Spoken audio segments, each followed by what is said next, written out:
Welcome to Jazz Time! Jazz Time is an online store that buys, sells, and trades authentic luxury watches. We make these videos so our customers can easily choose the best watch for themselves in the comfort of their own home. If you like this watch and would like to buy it at the lowest price anywhere online, click the link in the description below to buy it at jazztime.com. Today I'm going to be reviewing the Richard Mille RM6501 automatic winding split-second chronograph in rose gold.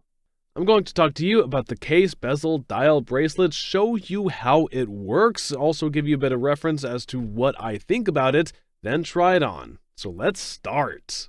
This watch is a RM6501. It's part of the Richard Mille standard collection, base collection. Now, Richard Mille doesn't make a lot of watches that aren't special edition, but this happens to be one of them. The 6501 is a split-second chronograph, and as they say, it's their most complicated watch to date. Well, I think they meant their most complicated non-special edition to date because they make some very complicated other watches. Now, when I say base model, RM makes several base models that are available to the public, basically ones that are not limited edition. And so this is one of them, the split second. They also make a 7201, which is a lifestyle.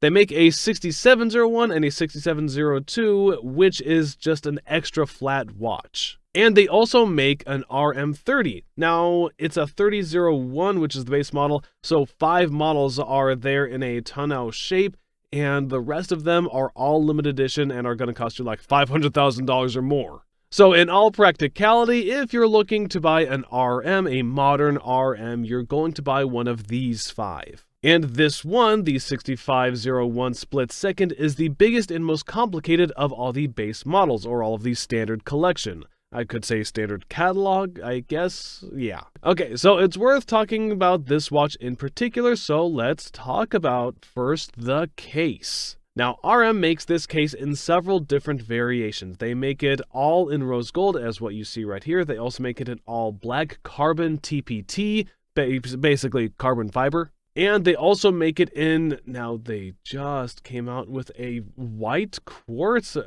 Actually, it's a gray quartz. They also make one in titanium. But now, in any case, this one is made in rose gold. As you see, the top plate and the bottom plate are both in rose gold, and the sides are in carbon. First editions were all in rose gold. They kept the sides in rose gold, but they've done away with that because I believe it was just too heavy. And if you keep the body in gold, it is going to be very, very heavy. Whereas if you keep the body in carbon and just the top and bottom in gold, it still looks gold, but it's not as heavy, which is important because RM has its racing heritage attached to it. And they want to make their watches light and comfortable for people to wear. Alright, now let's go on. And since we are talking about the body, now of the tonneau shape, there's only one other one that has these 4 screws like this. Technically 2 other ones. It has these 4 screws on this tonneau shape, and this one is the largest of them all. That's going from the top to bottom, the 12 o'clock to the 6 o'clock. It's 50 millimeters. Which is quite large, not massively large, but it's still quite large. And then going from the left to right, 9 o'clock to 3 o'clock position, it's 44.5 millimeters wide. And the thickness is 16. And that's if you turn it on its side, it's 16. Now, I just want to show you when you turn it on its side, looking at the 9 o'clock side, it is 16 millimeters. But RM has done something very smart, and they didn't do this on their previous ones, is that they put these buttons on the left, which takes up space on the profile and actually does make the watch look so fat.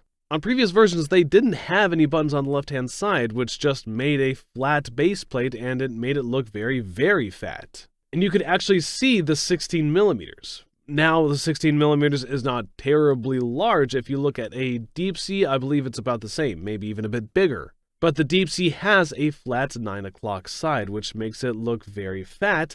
And this one doesn't, and it also makes it look quite symmetrical.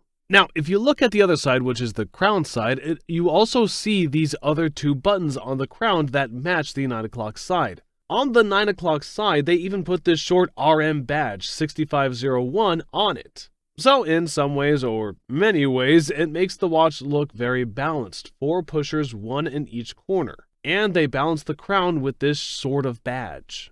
So it looks like a very well balanced watch and much more balanced than it was before.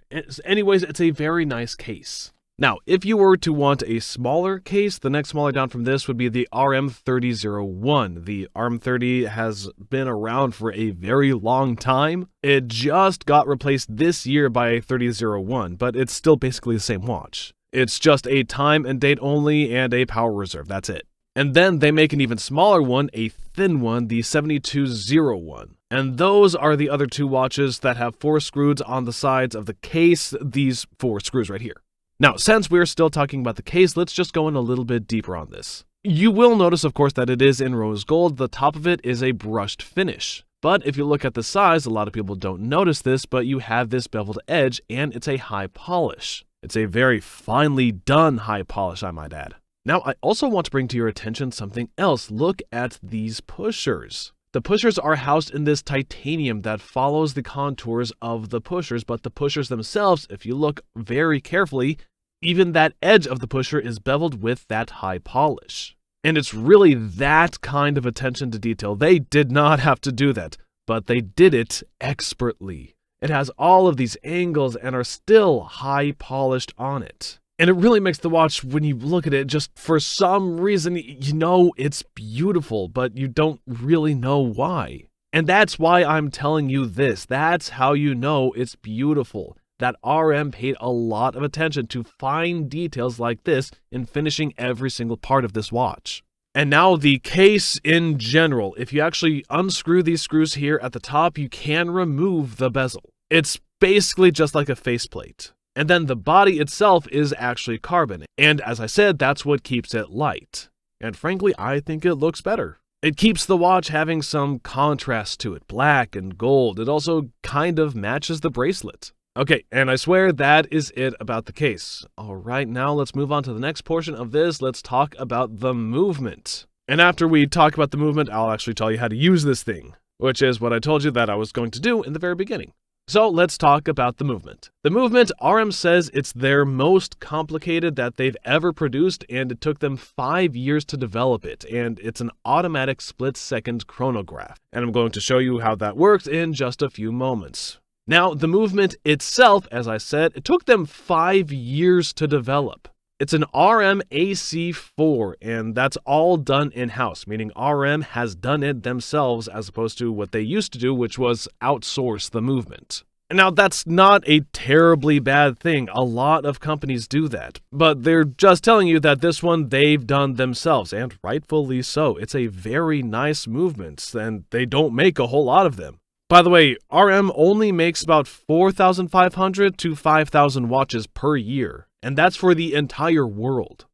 Okay, so now since we are talking about the movement, so let's talk about the movement and the dial all kind of at the same time. Now, they kept the same colors for the titanium, black carbon, and the rose gold. It all has the same colors inside. You'll notice that the date is in green, which also, by the way, matches the crown, and it kind of makes sense because you actually turn the crown to turn the date. You also have this yellow, which is the hour markers, and also, by the way, if you look at the function selector, which we'll talk about in just a moment, on the bottom right, it says that's also green, and it says D right there. And if you look at the function selector at the bottom right, it says W. W stands for wind, which matches the crown on the right, which is also red, and that also allows you to wind it. And just all of these crazy colors, it reminds you a lot of a Formula 1 car. Now, the newer quartz one that just came out has those colors, and they're slightly different, but they're still very much crazy like this, an assortment of colors. Now, let's move on to... Oh, yeah, this one is skeletonized, of course, as I showed you. Actually, before we finish this movement, let me just turn it over and look at the back.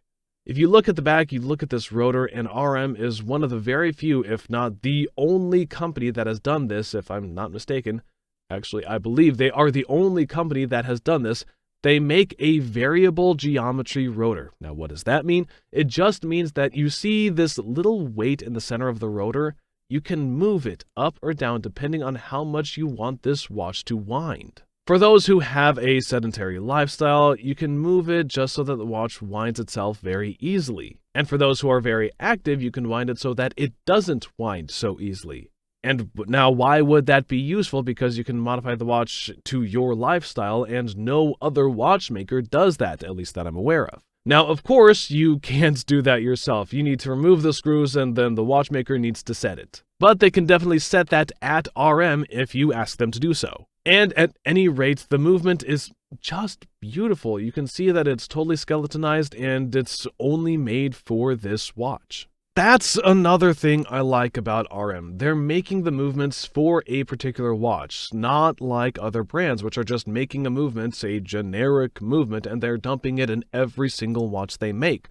RM doesn't do that. They're making this particular movement, and it goes to this watch. So one watch, one movement. That's a pretty cool thing. You're not going to see this movement repeated. And by the way, since we're talking about this movement, I might add that the movements, another special thing about RM is that they make all of their movements all in titanium baseplate. And you might wonder, why would you do that? Well, it allows the movement to be very light because that's one of the main things that makes a watch heavy is the movement. And it's kind of like the engine. Well, it is the engine. And if you make that light, i.e. using titanium, then it really achieves being light. Now, if you look closely at the movement it's not only is it done in titanium, which is very highly anti-corrosive, it's also a very rigid metal, and it's actually going to be used in aerospace and aeronautics as well as the automotive industry. And so it is super light, super strong, but they've gone even an extra step further, and they've gone and polished it and done an amazing finish on it. So now you actually look at the back and you look at the movement, and you can see that the movement has beveled edges. It has a satin finish on it. For example, the bridge. You look at the bridge, and the top of it has a satin finish, and then all of the edges are this high polish on a beveled edge. That is an incredible attention to detail, and every part of this movement is finished to perfection. I mean, it's about as beautiful as you can get. Now, it's not your traditional beauty. Now, if you compare it to like a Patek Philippe or an Audemars Piguet, it's not going to have that kind of finishing on it. But RM is not that kind of watch. They're making watches with a much different type of finish. And that's what you're going to see here. I would consider this a new school movement as opposed to Patek Philippe and Audemars, which are using kind of old school techniques, which are not bad, of course. But I'm just saying that RM is mastering the new way of doing their finishes. And the result is what you see right here. All right, now I'm going to go ahead and try. Let me show you how to use this watch. Now I'm going to press the bottom left hand. Now I've set the watch at... okay, let me do this. Now, the watch needs to start moving. So I need to press this bottom left-hand corner where it says winding at 8 o'clock. 1, 2, 3, 4, 5, 6, 7, 8, 9, 10. And so I wound it like 10 times, and now the watch is going to be working. Now, you see this bottom yellow marker at the 6 o'clock subdial. You see that arrow? It's starting to move, and that means the watch is moving. Now, how do I set this watch? Now, let's set the watch, let's say 10:10. I'm going to press the crown. Instead of pulling the crown out, you actually press it in. You see the crown, it says select. You press it once, and the red arrow goes to D. You press it again, and the red arrow goes to H. H stands for hour. Now the watch can be set. Now I'm going to turn the crown, and I'm going to set the watch to 10:10. Now I've gone ahead and set it to 10:10. Now I'm going to push the selector back, and I'm going to return it to the winding position. Now, if we were to turn the crown right now, it would wind the watch. Now I'm going to change the date by pressing that selector. Pressing it once changes it to the green sign. Now if I turn it to the crown, it changes it to the date in the upper left-hand corner. The function selector, now I'll return it back to the winding, W. Okay, and now that is how you set the time and date. Now, how do you run the chronograph? Okay, go ahead and press the top button where it says Start, Stop. I've gone ahead and pressed it. Now I'm going to let that run for a second. Now that's the light blue arrow that you can see moving. Now, every time this light blue arrow goes around one time, Actually, no, sorry. I'm going to move the hands out of the way for this. I'm going to move the hands to 1040 instead, so that you can see the actual sub-counters. Press the right-hand button on the right-hand crown, return it to winding. Now, as soon as the blue hand goes all the way around to 12, then the right hand on the side, the sub-dial, will move over 1 tick. Make sense? And so that's how you count it. And every time that right sub-dial goes around twice, because it's a 30-minute counter, 2 times, then over on the left counter, that arrow will move over 1 hour. Now we're about to see that right now. Boom. You see how the right clicked, or the right sub-dial, it moved over 1 tick. Well, that's how you tell. And now where's that split second? Now, as this blue arrow comes down to this 20-second mark, I'm going to press, let's say you have a car going down a racetrack. You have 2 cars going down around the racetrack, and you want to find out the lap time of the first one, and it's about to pass the mark. So you know that the first car, for example in this situation, got 1 minute and 37 seconds. The second car is going around, and you can stop it after it passed. Let's say it's about to pass around the second time. Now you can stop it now, and if you stop it, then you see, okay, the second time stopped after 2 minutes and 3 seconds. Does that make sense? So now you can say, okay, you can calculate the time of 2 cars having a go around the racetrack. Now I'm going to start it again by pressing the upper right-hand corner. Let's say if you want to restart the whole thing, you can actually have a split-second catch-up with the orange hand by pressing down the upper left-hand corner.